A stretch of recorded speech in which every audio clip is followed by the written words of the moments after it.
Dr. Swami, I'll My start question with is, you. why would India's यहाँ पर best अब known सवाल and खड़े हो रहे हैं, celebrated ना criminal कि lawyer? Any media anchor seen the police report on Asaram Bapu?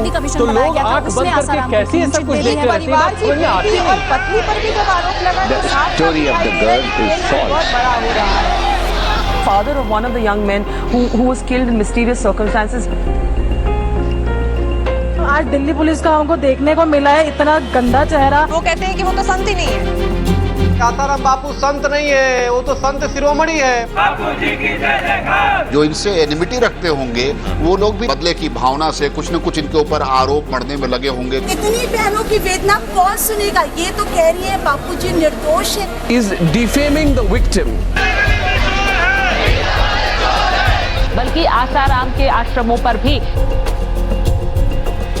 आदिवासी गरीब जनताओं के लिए अन्न वितरण, राशन कार्ड का वितरण, ऐसे अच्छाई के कार्य किसी मीडिया ने किया? Arrested over sexual assault against women, a charge he strongly denies. जमानत न मिल पाने की वजह से आसाराम समर्थक सोशल मीडिया के जरिए उनकी जमानत के लिए मुहिम चला रहे हैं। You are wrongly informed. भारतीय संस्कृति का अगर किसी ने दर्शन करवाया है तो वो बापू है। What the FIR says. Rape के आरोपों में फंसे आसाराम।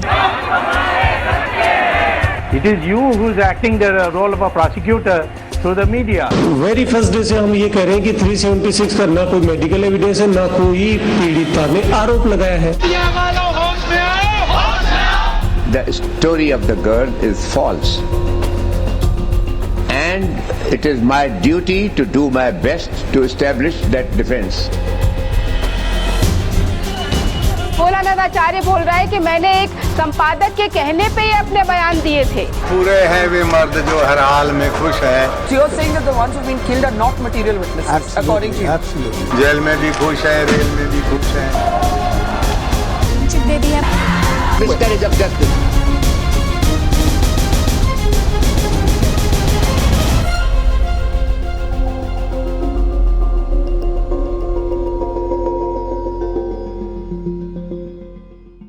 जो भी दृश्य भी आपने देखे वे ही सबसे बड़ी वजह है कि मैं अपनी टीम के साथ अहमदाबाद स्थित संत आशाराम बापू के आश्रम चल दिया हकीकत को टटोलने। जहन में क्यूरियोसिटी थी जानने की कि आखिर आशाराम बापू और इनके आश्रम पर इतने आरोप लगते क्यों हैं। अगर भारतीय मीडिया की सुर्खियों पर यकीन किया जाए तो इनके आश्रम को तमाम आपराधिक गतिविधियां सर्कुलेट करने वाला अड्डा मान लेना ज्यादा मुनासिब होगा। लेकिन ये लेबल लगाएं उससे पहले हर बुद्धिजीवी के दिमाग में ख्याल आएगा कि हर सुनी हुई बात का बिना परखे यकीन कर लेना अपने आप में एक स्टुपिडिटी है।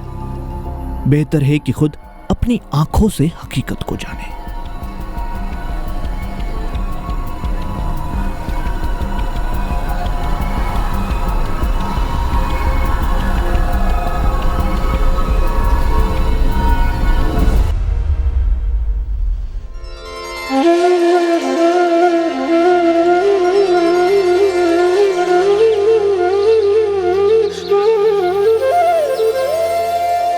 मैंने पढ़ा था स्क्रिप्चर्स में गुरु शिष्य परंपरा और आश्रमों के बारे में, लेकिन पहले ही दिन जब मैं संत आशाराम बापू के आश्रम पहुंचा तो पढ़ी बातों को प्रैक्टिकली देख रहा था। शांति, आनंद और आध्यात्मिकता की अनुभूति थी उस प्राकृतिक वातावरण में। यह आश्रम 2 इकाइयों में बटा हुआ है, पुरुष आश्रम और महिला आश्रम। ये दोनों आश्रम तकरीबन 10 मिनट के फासले पे स्थित हैं।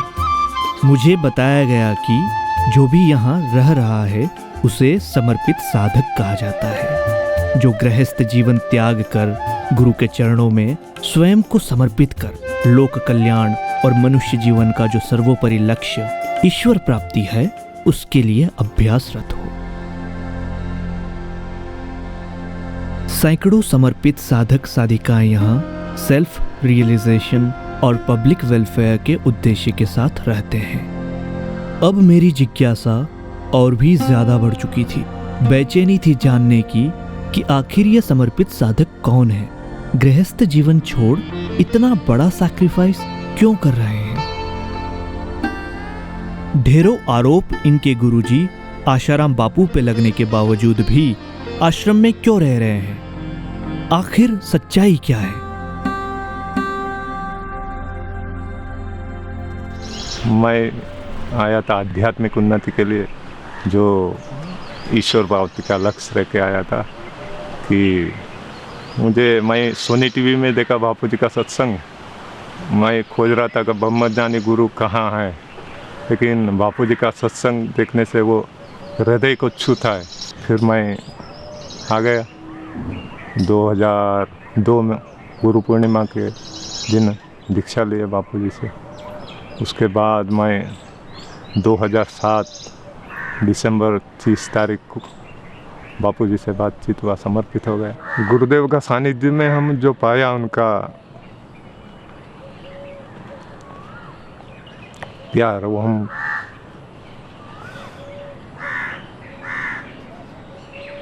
कभी भूल नहीं सकते। उन्होंने जैसा अपना जिंदगी को परिवर्तन कर दिया है, वो हम उनका ऋण चुका नहीं सकते। अभी दुनिया में मुझे ये लगा कि अपना जो भाव है कोई समझ नहीं सकता, सिर्फ गुरुदेव ही समझ सकता है। जो अपना भाव रहता है, अभी हम अपना भाई समझे, अपना जो रिलेशन कोई नहीं सकता दुनिया में, सिर्फ गुरुदेव ही अपना जो सूक्ष्म भावना रहता है वही गुरुदेव समझ सकते हैं, अपना उन्नति कर सकता है। इसलिए गुरुदेव तो हम चाहते हैं जल्दी बाहर आए, उनका मार्गदर्शन मिले, उनका सानिध्य मिले, हम तो हर क्षण चाहते हैं।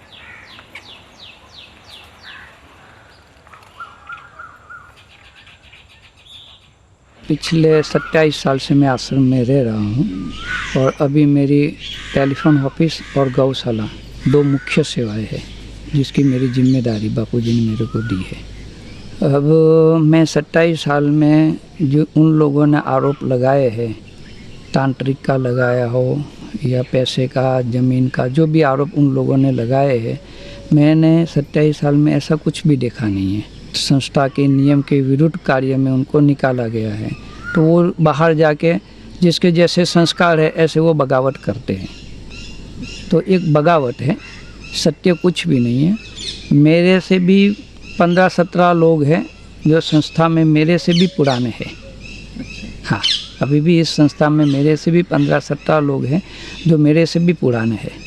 मेरे को तो 27 साल हुआ, यहाँ 35 साल वाले भी हैं, 32 साल वाले भी हैं। तो वो लोग क्यों रह रहे हैं? अब वो लोग बोल रहे हैं कि हाँ यहाँ पे तांत्रिक हुआ है। तो कई बार पुलिसों ने, CIDओं ने, गुप्तचरों ने चेक किया है। उन लोगों का कोई बयान नहीं है कि भाई यहाँ हो रहा है। जो निकल गए वो बगावत खोरो ही बगावत कर रहे हैं। हाँ, उन लोगों को यहाँ से निकाल गया, इसका कारण है कि अपन कोई भी संस्था हो या कोई भी कंपनी हो, कोई भी जगह पे जाओगे, उस चीज़ का, उस जगह का अपन नियम नहीं पालेंगे तो वहाँ का मेन आदमी हो, संस्था हो कि जो भी मैनेजमेंट हो, उसको निकाल देंगे। और वैसे वो लोग आश्रम में रहते थे, बापू के सिद्धांत विरुद्ध उन लोगों का जीवन था, इसीलिए उनको निकाल गया। निकालने का एक कारण ये है। आश्रम छोड़ दिया तो उनके सगे संबंधी, यार दोस्त पूछते थे कि भाई आप 10 साल रहे, 15 साल रहे, आपने क्यों छोड़ दिया? तो वो जो आदमी छोड़ के गया वो खुद अपनी तो बताएगा नहीं कि मेरी ये मिस्टेक्स है। तो वो फिर संस्था के नाम पे या बापू के नाम पे डोल देते कि भाई वहाँ तो ऐसा चल रहा है ना, वहाँ तो वैसा चल रहा है। अफीम का बापूजी पे आरोप लगा है कि खेती है, लेकिन खेती कहाँ है वो लोग कुछ नहीं बता रहे हैं, सिर्फ आरोप लगा देते हैं। आगे का वो लोग नहीं बता रहे थे कि भाई यहाँ अफीन है तो इस जगह पे, इस आश्रम में इतने विंगे में अफीन लगाया है, वो लोग कहाँ बता रहे हैं। वो खाली बोल रहे हैं कि अफीन बापूजी अफीन का सेवन करते हैं, तो वो लोग बोल रहे हैं। लेकिन बापूजी के साथ जुड़े हुए लाखों करोड़ों लोगों को जीवन में नशा संबंधी परिवर्तन आया है। उन लोगों ने बापूजी ने जाके उन लोगों को पर्सनल नहीं बोला है कि आप बीड़ी छोड़ दो, कि चाय छोड़ दो, कि दारू छोड़ दो। बापूजी का सिर्फ सत्संग सुना और उन लोगों ने छोड़ दिया। वो भी तो एक प्रत्यक्ष प्रमाण है ना। कि बापूजी का सत्संग सुनते ही उन लोगों ने छोड़ दिया। बापू ने किसी को नहीं बोला है कि भाई आप छोड़ दो।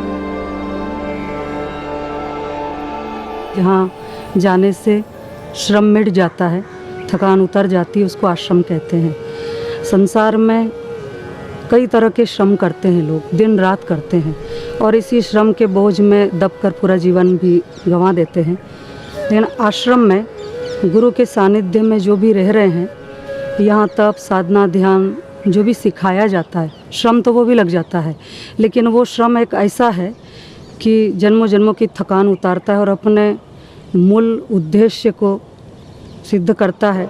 साधकों की उन्नति होती है, आने वाला हर अपनी थकान को, अपने दुख को, कष्ट को भूल जाता है। आश्रम का यही उद्देश्य है, तन तंदुरुस्त रहे सबका, मन प्रसन्न रहे सबका, बुद्धि में भगवान की भक्ति रहे सबको, और लोग उठाकर शमशान में छोड़कर आ जाए उसके पहले भगवान से मुलाकात हो जाए, आत्म कल्याण कर ले, आत्मा अनुभूति कर ले। ये इस आश्रम का उद्देश्य है। और दूसरा, आपने पूछा कि सत्संग, आज के ज़माने में सत्संग की क्या आवश्यकता है, तो देखिए आज के समय में आवश्यकता नहीं, हर समय सत्संग की आवश्यकता रही है। अनादिकाल से सत्संग की आवश्यकता रही और आगे भी सत्संग की आवश्यकता उतनी ही रहेगी जितनी पहले थी, तो अभी भी है। सत्संग अगर जीवन में नहीं होगा तो कुसंग का प्रभाव चढ़ जाएगा, उसका रंग चढ़ेगा। देवऋषि नारद जी भी सत्संग की बड़ी भारी महिमा गाए हैं। नारद भक्ति पुराण में उन्होंने कहा है कि अगर जीवन में सत्संग नहीं होगा तो कैसा भी व्यक्ति हो वो कुसंग के रंग में डूब जाएगा, उसका पतन निश्चित है। आधुनिकीकरण के दौर में शहर की भीड़ भाड़ से दूर यहाँ वसुदेव कुटुंबकम की भावना महसूस की जा सकती थी। जो प्यार पशु पक्षियों के लिए मैंने देखा वो यकीनन अविस्मरणीय था।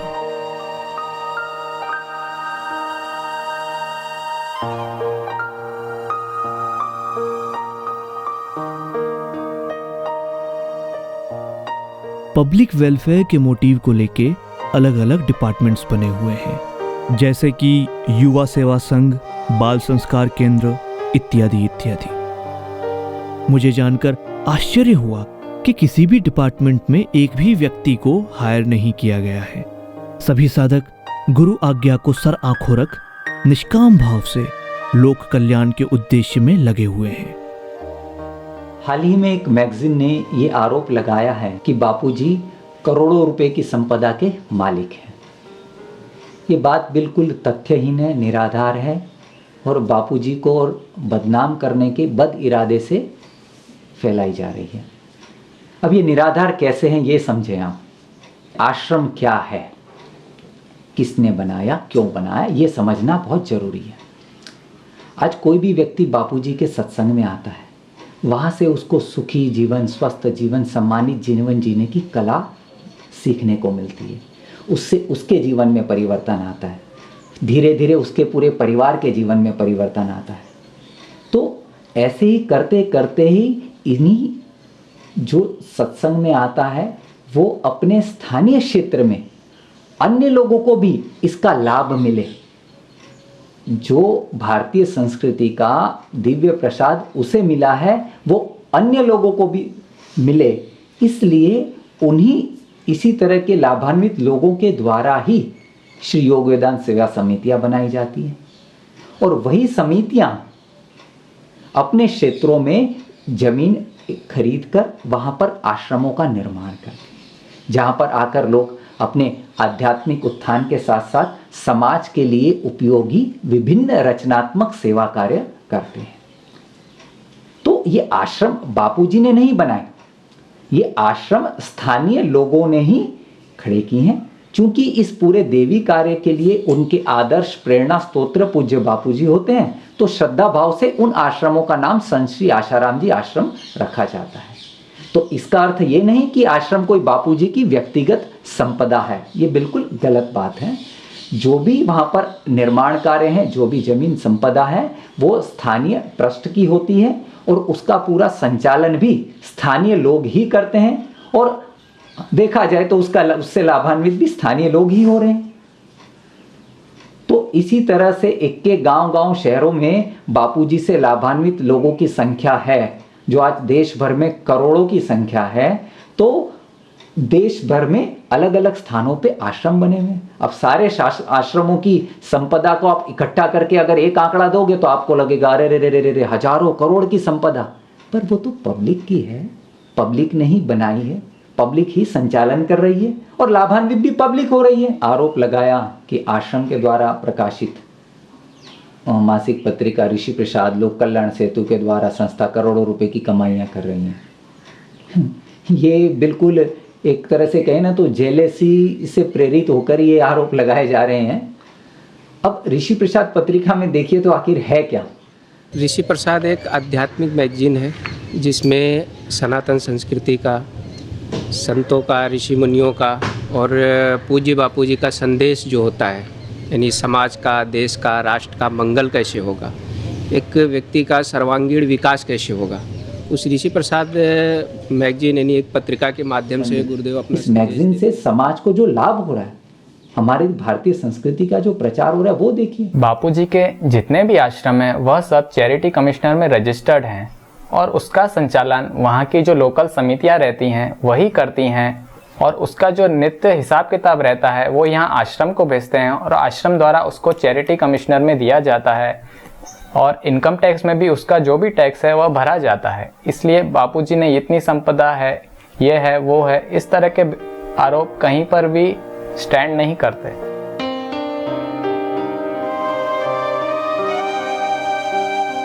विद्यार्थियों के शारीरिक और बौद्धिक विकास हेतु संत आशाराम बापू ने गुरुकुल की स्थापना की है।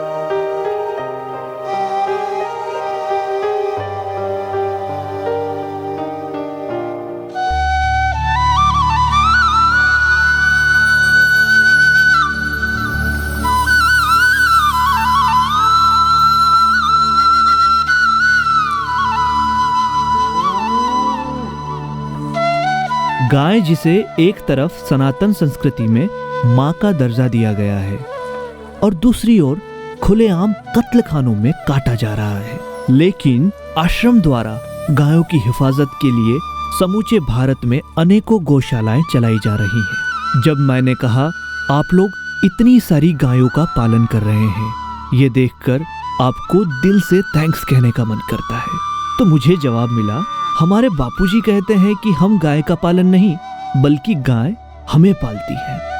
इतनी दूरदृष्टि को देख मैं खुद कुछ सेकंड्स के लिए स्तब्ध हो गया। बापूजी ने जो ये गौशालाएं खोली, इन सारी गौशालाओं में बापूजी मदद करते हैं। बापूजी की मदद के कारण ये गौशालाएं चल रही हैं।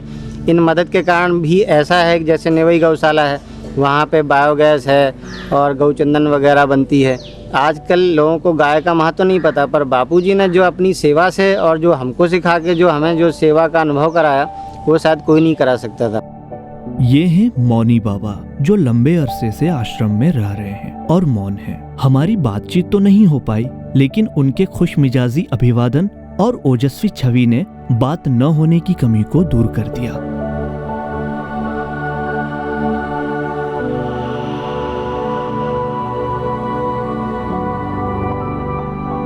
सूर्योदय का वक्त था। मैंने देखा एक साधक बड़ी ही खूबसूरती से सूर्य नमस्कार कर रहे थे। मुझे उन्होंने बताया कि सूर्य नमस्कार योगासन में सर्वश्रेष्ठ है, जिसके अभ्यास से संपूर्ण योग व्यायाम का लाभ होता है। शरीर निरोगी और तेजस्वी बनता है।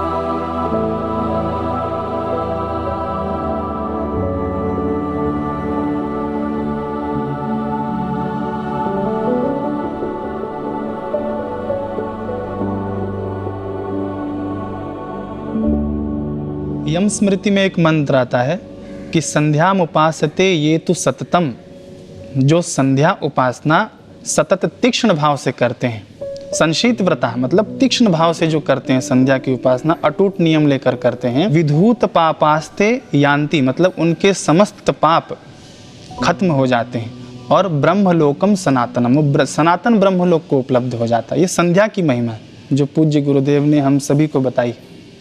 वैज्ञानिक पद्धति से देखी जाए तो हमारे शरीर में 3 मुख्य नाड़ियाँ हैं, ईड़ा, पिघला और सुषुम्ना। तो सुषुम्ना नाड़ी इस संधि काल में, संध्या के काल में जागृत होती है। तो इसमें अगर प्राणायाम किया जाए, ध्यान किया जाए, जप किया जाए तो अपने विचार उन्नत होते हैं, जीवनी शक्ति ऊपर की ओर आती है। देखिए, हल्के विचारों से ही मनुष्य पतित होता है और दुराचार, व्यभिचार, ये जो समाज में जो फैल रहा है, ये हल्के विचारों का ही परिणाम है। जो संध्या की उपासना करते हैं उनके विचार उन्नत होते हैं। संध्या का तात्पर्य ही है, संध्या शब्द आया है संधि से।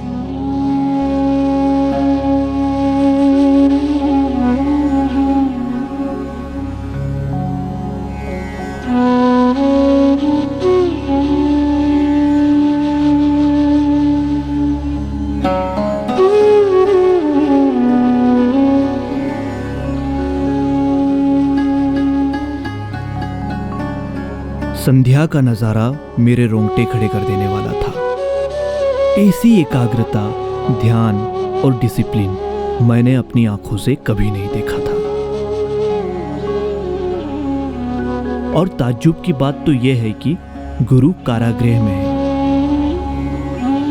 मीडिया ने आरोप लगाने की तमाम हदें तोड़ दी, फिर भी किसी के चेहरे पे संकोच, शिकन और शिकवा नहीं था। इतना आत्मविश्वास अपने गुरु पर। ये मंजर देख मेरा हर समर्पित साधक को सलाम करने का दिल कर रहा था।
जब हम महिला आश्रम गए तो सबसे पहले मेरी नज़र गई इस बस की ओर, जिसे एक साधिका ड्राइव कर रही थी।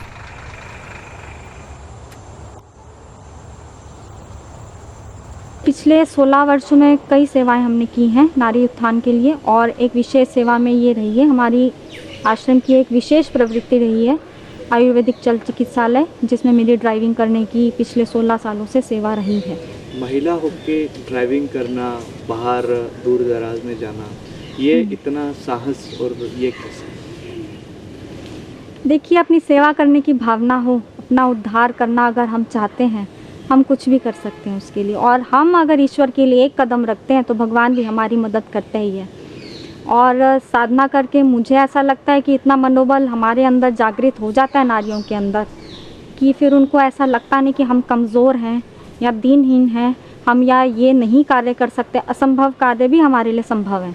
देखिए, बाहर से मीडिया से जो भी बोला जाता है या जो हम सुनते हैं वो सरासर झूठ ही है। हमने ना तो आज तक ऐसा कभी देखा और ना ही कभी कुछ ऐसा सुना है। ये तो हम बाहर से लोगों के द्वारा और लोगों के उससे हम सुनते हैं, तब हमें पता चलता है कि बाहर दुनिया में आज इस तरीके का बोला जा रहा है। और मैं तो मेरा ही एक्सपीरियंस बोलूँ तो मैं पिछले 16 सालों से आश्रम में रहती हूँ। अगर 16 साल तो किसी भी चीज़ को जानने के लिए बहुत हो जाते हैं। हमने ना तो आज तक ऐसा आश्रम में कभी देखा है और हमने तो यहाँ पर आध्यात्मिकता, सेवा, साधना करके अपने जीवन का उत्थान ही किया है। और बापूजी का भी जैसे उद्घोष हमेशा यही रहा है, नारी तू नारायणी। हमेशा नारी उत्थान के सामाजिक और दैविक कार्य ही हमने आश्रम में देखे हैं।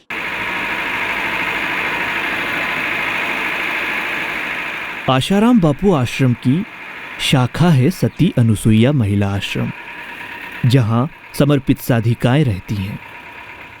और ये हैं साध्वी ध्रुव बालानी, जो इस आश्रम की पिछले 40 सालों से संचालिका हैं, जिन्होंने बेबाकी से कई सख्त सवालों के जवाब दिए। इतने सालों में न देखा न सुना। अगर ऐसा होता तो हम यहाँ रहते क्या। और यहाँ जो भी लड़कियाँ रह रही है, बहनें हैं, बड़ी बड़ी माताजी है, सब अच्छे अच्छे घर के रिच फैमिली के हैं, एजुकेटेड लोग हैं, इंजीनियर है, डॉक्टर है, ग्रेजुएट है सब लोग। तो इतने सालों से इतना देखते सुनते तो कोई भी रहता क्या। इस कलयुग में अगर उनको जो भी कुछ करना होता तो बाहर सब कुछ उनको मिल सकता था, यहाँ क्यों आते। और अगर वो लोग आरोप लगा रहे हैं तो उनकी नजरिया में कमी है। बीच में एक आरोप लगाया गया था कि आप महिला आश्रम में गर्भपात होता है और बहुत सारे यहाँ पर आरोप लगाए गए। जो बच्चियाँ बेचारी कुछ इस विषय में जानती नहीं, अगर उसके ऊपर कोई आरोप लगाता है तो बच्चियाँ कुछ नहीं कर सकती। जिनकी जैसी दृष्टि होती है ऐसा उनको दिखने में आता है, उसमें कोई क्या कर सकता है। तुलसी की लकड़ी से बड़ी ही कौशलता से मोती बनाए जा रहे हैं, जिन्हें धागे में पिरोकर तुलसी की माला बनाई जाती है। महिला आश्रम में साधिकाओं द्वारा कई आयुर्वेदिक प्रोडक्ट्स बनाए जाते हैं, जिन्हें आम जनता तक किफायती दामों में पहुंचाया जाता है, जिसका उद्देश्य है कि देश की आवाम को स्वदेशी उत्पाद सुलभ करा महंगाई और मिलावट से दूर रखा जाए। गरीब लोग जो अपना इलाज करवाने में असमर्थ हैं, उनके लिए आयुर्वेदिक चिकित्सालय की व्यवस्था। इतना सब कुछ देखने और जानने के बाद मेरा दिल गवाही नहीं दे रहा था कि आशाराम बापू, जिन्होंने यह आश्रम स्थापित किए, महिलाओं के विकास के लिए इतने ठोस कदम उठाए, वे क्यों महिलाओं का शोषण करेंगे। खुद को यह सवाल परेशान किए जा रहा था। इन्हीं सवाल के जवाब की तलाश में मैंने अन्य साधिकाओं से भी बातचीत करने की कोशिश की। देखिए, हर प्रतिष्ठित व्यक्ति के ऊपर आरोप लगाना तो बहुत आसान है, और किसी की भी प्रतिष्ठा को अगर चूर चूर करना हो तो उसके ऊपर सबसे पहले उसके चरित्र पे ही आरोप लगाया जाता है। मेरे ख्याल से 10 साल होने आए होंगे जब से ये आरोप चले आ रहे हैं। बापूजी के चरित्र, मतलब अभी तो चरित्र हनन पे आरोप लगाया गया है, तो ये तो सबसे संगीन आरोप है। और मैं 15 साल से जो देख रही हूँ कि यहाँ पर सिर्फ मानव के उत्थान के लिए ही जो कार्य होते हैं, मानव सेवा के लिए जो आदर्श बापू ने हमारे आगे रखे हैं कि लोक कल्याण के लिए ही अपना जीवन समर्पित करना चाहिए, तो उसी तरह के ही कार्य होते हैं, उसी से संबंधित हमारा भी सेवा कार्य चल रहा है। बाकी ऐसा कोई अभी तक कार्य मैंने यहाँ देखा भी नहीं है और सुना भी नहीं है। ये तो जब हमने मीडिया से सुना है तो हमको बड़ा आश्चर्य होता है कि ये सब इतना सारा वो बोल रहे हैं, इतना सारा वो किस दम पे बोल रहे हैं ना, उनके पास कोई सबूत है इस चीज़ का। और जो यहाँ रह रही है इतने सालों से लड़कियाँ, उनको आगे कोई पूछता नहीं है कि भाई आप लोग का क्या है, मतलब आप लोग की जीवनचर्या क्या है, आप लोग को क्या यहाँ से फ़ायदा मिलता है, हमको कोई नहीं पूछता है। भारतीय नारी अपनी महिमा को समझे, जाने, पहचाने, उसके लिए पूज्य बापूजी ने महिला उत्थान मंडलों का गठन किया। महिला उत्थान मंडल का मुख्य उद्देश्य यही है कि महिलाओं का सर्वांगीण विकास, आध्यात्मिक विकास, शारीरिक विकास, बौद्धिक और आध्यात्मिक विकास, यही उसका मेन उद्देश्य है। क्योंकि आज पूज्य बापूजी का कहना यही है कि परिवार की नींव नारी है। अगर एक नारी में संस्कार होंगे, अगर नारी स्वस्थ होगी तो एक परिवार स्वस्थ रहेगा और उस परिवार में संस्कार होंगे। अगर एक परिवार स्वस्थ होगा, उसमें संस्कार होंगे, तो एक समाज स्वस्थ और संस्कारी बनेगा। और एक समाज जब स्वस्थ और संस्कारी बनेगा तो एक देश स्वस्थ और संस्कारी बनेगा। तो एक देश की उन्नति में नारी की कितनी अहम भूमिका है। तब बापू जो सत्संग करते थे, जो ऊंचा ज्ञान देते थे, उससे हम सारे बच्चे आज वंचित हैं। और हम उस पहले जीवन को याद करते हैं कि बापू, मेरे ज़िंदगी में क्या था तेरी बंदगी से पहले। मैं पूजा हुआ दिया था तेरी बंदगी से पहले। बस हम यही कहना चाहते कि हमारे बापूजी जल्द से जल्द आ जाए, क्योंकि बापू के बिना हमारा जीवन नहीं है। तो ये जो लोग आरोप लगाते हैं, अगर आप उनसे कुछ कहना चाहें हमारे माध्यम से, तो आप क्या कहना चाहेंगे मीडिया जो समाचार?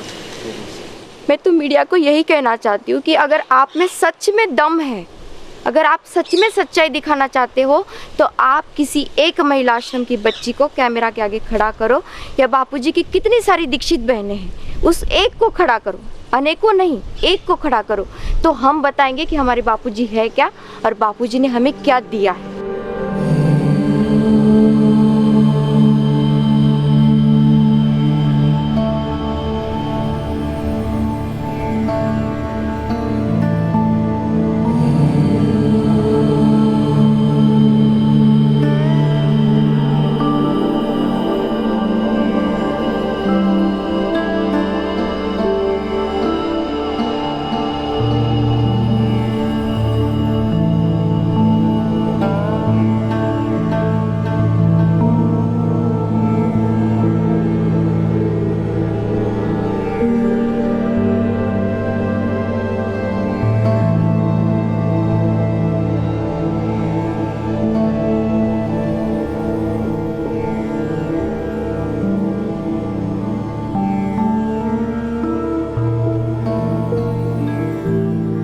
संत हैं तो संस्कृति है, और संस्कृति है तो देश है, और देश की पहचान उसके संतों और संस्कृति से ही की जाती है। ये हम सबका बड़ा सौभाग्य है कि पूज्य बापूजी के सानिध्य में आने के बाद हमें भारतीय संस्कृति का और हिंदू संस्कृति का मूल जानने का सौभाग्य मिला। भारत देश जो है वो त्योहारों का पुंज है।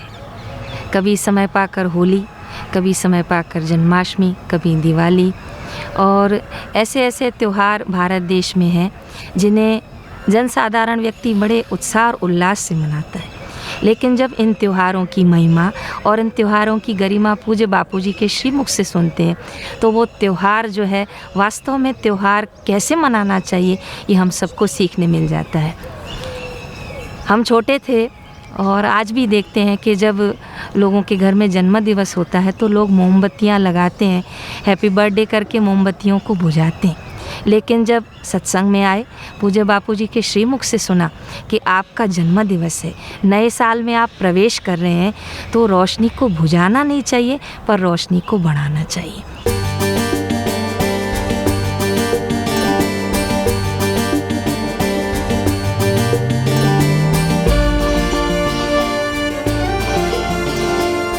ये हैं साधक घनश्याम। मैंने जब इनसे पूछने की कोशिश की कि कितने अरसे से आश्रम में रह रहे हैं, यहाँ कैसा महसूस करते हैं, वे कुछ बोले नहीं।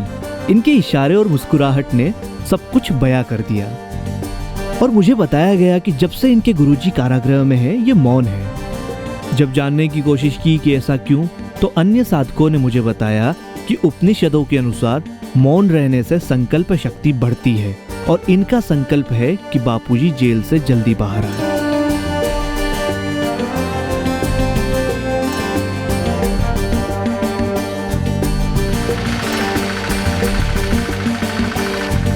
हरा चारा गौशाला पहुंचाया जा रहा है, जिससे गायों को संतुलित आहार मिल सके।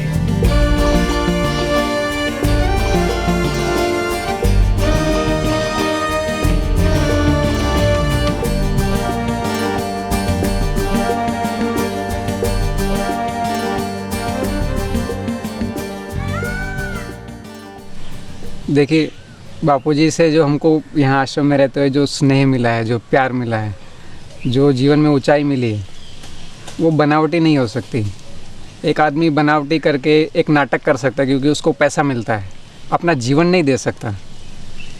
किसी कंपनी के लिए भी एक जॉबर काम करता है तो उसको 25,000 50,000 सैलरी मिलता है तो उसके लिए काम करता है, मगर वो कंपनी को अपना जीवन नहीं देता है। क्यों? क्योंकि उससे सैलरी मिलनी है। मगर यहाँ इतने आश्रमवासी रह रहे हैं, इतना साधक जुड़ा हुआ है, वो क्यों जुड़ा है? क्योंकि उसको कुछ असली चीज़ मिल रही है, वो बनावटी नहीं है।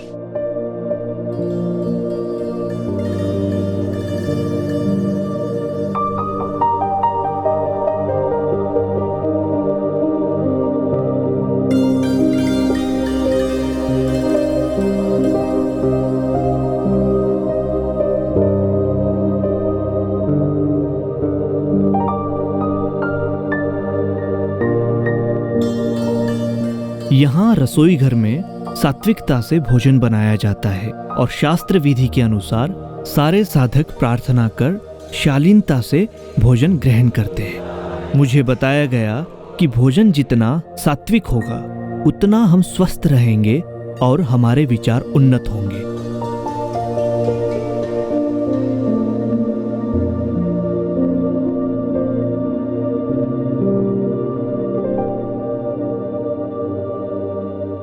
पूज्य बापूजी पिछले 50 वर्षों से सतत इस समाज के उत्थान में लगे हैं।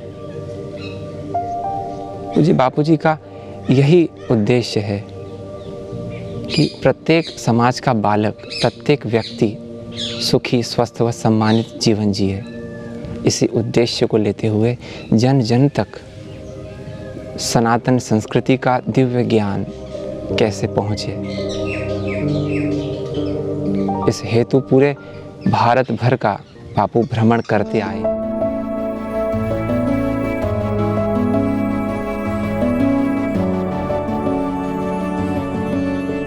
देश के आगे बहुत सारी समस्याएं हैं। करप्शन की समस्या है, अकाल दुष्काल की समस्या है, आसपास के देशों की समस्या है, और ये समस्याएं अंधा पाश्चात्यकरण का अनुकरण करने से दूर नहीं होगी। ये समस्याएं दूर होगी ऋषि ज्ञान से, ये समस्याएं दूर होगी अभेद निर्भय ज्ञान से, ये समस्याएं दूर होगी मन बुद्धि आत्मा में डुबा के फिर निर्णय लेने से समस्याएं दूर होगी। ये समस्याएं बंदूक और बम गोलों से दूर नहीं होती।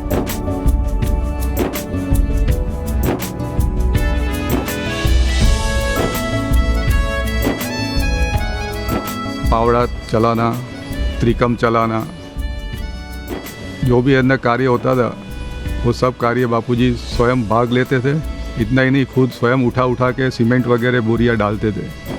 इसमें मेरे को भी कई बार लाभ हुआ है। एक बाजू दो बाजू बापूजी पकड़ते थे, दूसरी तरफ से मैं पकड़ता था। ऐसे सीमेंट की बोरियां उठा के हम लोग अंदर डालते थे।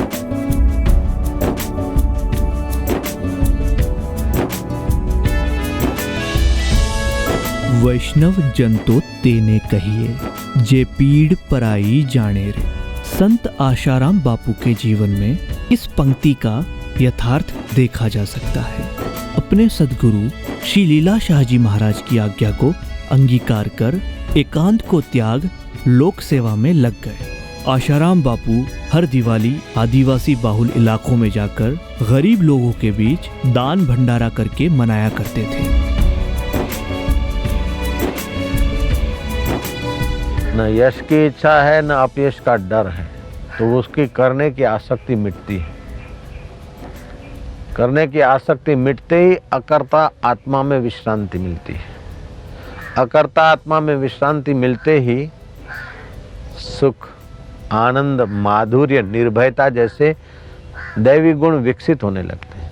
निष्काम कर्म योग और कर्म बंधन में इतना ही फर्क है कि निष्काम कर्म योग करने की आसक्ति मिटाता है और सकाम कर्म कर्म बंधन बढ़ाता है। And when I came out of the meditation and opened my eyes, before me was the saint that I had seen 8 years before in meditation in Denver, Colorado. सबका कल्याण मेरा कल्याण, क्योंकि सब भिन्न भिन्न दिखते हैं, लेकिन जैसे मेरे बॉडी में अंग भिन्न भिन्न है, मैं एक हूँ, ऐसे विश्व में अनेकता के पीछे भी एक ही सत्य और एक ही सनातन रहस्य है। के दर तक पहुँच ले तो पाए, ये न पूछोगे हम क्या करेंगे, कि सर झुकाना अगर जुर्म होगा, सर झुकाना अगर जुर्म होगा, हम निगाहों से सजदा करेंगे। हो जाऊं खुद में मौला कहते कहते, मिलूं तुझसे तुझ में तेरा कहते कहते, न भूलूं कभी तेरी रहमत को सतगुर, जफा को भी तेरी वफा कहते कहते, सिवा तेरे मुझ में रहे कुछ न बाकी, खुदी को मिटा दूं खुदा कहते कहते, तू पूरन है सब में तेरे बिन नहीं कुछ, मौला हो गया हूँ मौला कहते कहते। स्वामी जी ने बोला जा तू मौला ही हो गया। तुम अलग नहीं हो भगवान से और दूर नहीं हो, और भगवान तुम्हारे लिए दुर्लभ नहीं है। ये मत पंथ वाले जो भी कहें, असली वैदिक बादशाह ये है कि ईश्वर वो सर्वभूतानां हृदय से अर्जुन तिष्ठति, ब्राह्मण सर्वभूतानि यंत्र रूढ़ानि माया। पूज्य बापूजी आज लाखों करोड़ों हृदय में छाए हुए हैं, क्योंकि बापूजी ने मूल सनातन सत्य का प्रचार बड़ी ही सहजता से, सहज शैली से सबको करवाया। संसार को चाहोगे तो संसार तुम्हें नहीं चाहेगा, वो जड़ है। लेकिन ईश्वर को तुम चाहोगे तो ईश्वर तुम्हें चाहेगा, क्योंकि वो चैतन्य है। मेरा राजनीति से कोई लेना देना ना होते हुए भी उन्होंने शुरू किया तो मैं सड़क पर जा बैठा भूख हड़ताल। मुझे कोई पद नहीं चाहिए, मुझे कोई पार्टी नहीं बनानी। परहित सरिस धर्म नहीं भाई, पर पीड़न सम नहीं अधमाई। अपने चित्त को और दूसरे चित्त को पीड़ा से बचाना धर्म है और पीड़ित करना अधर्म है। हम तो हर पल हर घड़ी में बापूजी की उदारता देखते रहते थे। बापूजी रात भर कहीं भी बच्चा कैसे सोता है, कैसे जगता है, क्या करता है, क्या नहीं करता, वो क्या खाता है, क्या पीता है, उनकी सुखाकारी के लिए, उसकी आध्यात्मिक उन्नति के लिए बापूजी पूरा प्रयत्नशील रहते थे। और उसी के कारण से बापूजी से जो लोग जुड़े हुए, इसी के कारण जुड़े हुए। They slander anyone who will not go in their path of dividing the Hindus and speaking up for the minorities. What is the problem today that is going around in the country of Asaram Bapu? I want to know. I took up his case for bail and what a howl came. How can you take this man? Man has raped a girl. If you raped a girl, it should show up in the FIR. But there is nothing in the FIR of rape. The police, upon getting a complaint of rape, sent her to the hospital to get a examination done, and that is part of the trial record. The medical report says not a scratch on the girl, no question of rape whatsoever. And yet they say rape. So how is the case continuing? The case is continuing because the girl is under 15, under 18, and therefore under the new law created called POSCO, the word of the accuser is prima facie taken as to be true, till proved in the trial as to be false. So she makes an allegation. She doesn't make an allegation of rape. She only says that he put his hand on me. Was there any witness? No. Did you scream about it? She says yes, but her mother was sitting outside the door, didn't hear it. Of course, her telephone records show she wasn't even there. And that Asaram Bapu was also not there. And yet, a total orchestration. Rapist. किसी का बुरा चाहो नहीं, किसी का बुरा सोचो नहीं, किसी का बुरा करो नहीं, और कोई करते हैं तो उदारता से माफ। और बापूजी इतने समय से अभी भी जेल में है। बापूजी के चेहरे पे आज तक किसी ने शिकन नहीं देखी।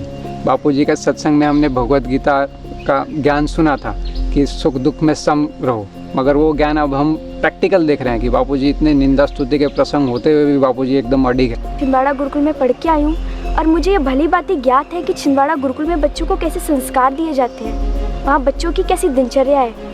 यदि आप बाहर के किसी स्कूल और छिंदवाड़ा गुरुकुल की तुलना करो तो आप जमीन आसमान का फ़र्क पाओगे। आप ये देखोगे कि जो बच्चे उस गुरुकुल में पढ़ रहे हैं, जो बापूजी के सत्संग का, सुबह उठ के उनकी संध्या का, उनके जीवन में जो प्रभाव है, वो उन बाहर के बच्चों में आपको नहीं दिखेगा। 20 साल हो गए। 20 साल के अंदर मैंने आज तक एक भी आश्रम में, क्योंकि मैं पुनर्वृत्तधारी भी हूँ, तो खाली ऐसा नहीं है कि मैं अहमदाबाद आश्रम में हूँ। बापूजी के लगभग जहाँ जहाँ पुण्य हुई सब जगह पे मैं गया हूँ, आश्रम में रहा हूँ, कितनी बार अनुष्ठान कर चुका हूँ, मौन मंदिर में रहा हूँ। आज तक मैंने ऐसा एक भी चीज़ ऐसी ना तो देखी है ना तो सुनी है आश्रम में कि जो बाहर लोग इतनी सारी अफवाहें फैला रहे हैं। मुझे दुनिया में कहीं नहीं मिला जो बापूजी के चरणों में आकर मिला है। यदि वास्तव में लोग सुख चाहते हैं, वास्तव में अपने जीवन को उन्नत करना चाहते हैं, कोई भी व्यक्ति, चाहे वो किसी भी धर्म संप्रदाय या किसी भी जाति मजहब का हो, वो यहाँ पर आकर देखे, उसके बाद अपनी बात को वो दूसरे जगह पर फैलाए। Most of the media channels, their heads are foreigners. Foreign funds are pumping in. Their mission is very simple, to defame Hinduism, to defame Hindu saints. पूज्य बापूजी पे आज भले ही बेबुनियाद आरोप लगे हैं, जो भी है, लेकिन एक दिन पूज्य बापूजी हम सबके बीच होंगे। बाहर जो पब्लिक बापूजी से नहीं जुड़ी है, खाली टीवी के माध्यम से ही सुना हुआ है या तो अखबार के माध्यम से जाना हुआ है कि बापूजी क्या है क्या नहीं, तो उनके मेरी प्रार्थना है, करवर्द प्रार्थना है उनसे कि एक बार आप आश्रम में आओ, खुद मुआयना करो, मीडिया की बात मत सुनो, किसी दूसरे की बात मत सुनो, क्योंकि हो सकता है कि जो आपने देखा है सुना है वो कुछ और निकले। तो एक बार आश्रम आप आओ, देखो, एक दिन 2 दिन रहो, आपको पता चल जाएगा वास्तविकता क्या है। उनका ज्ञान हम सबको आज भी मिल रहा है और भविष्य में भी मिलता रहेगा। ये सभी साधुओं का अटूट विश्वास है और जरूर पूरा होगा। कुर्बान हो जाऊंगा, शूली चढ़ जाऊंगा, लेकिन हिंदू धर्म की सेवा मैं नहीं छोड़ता।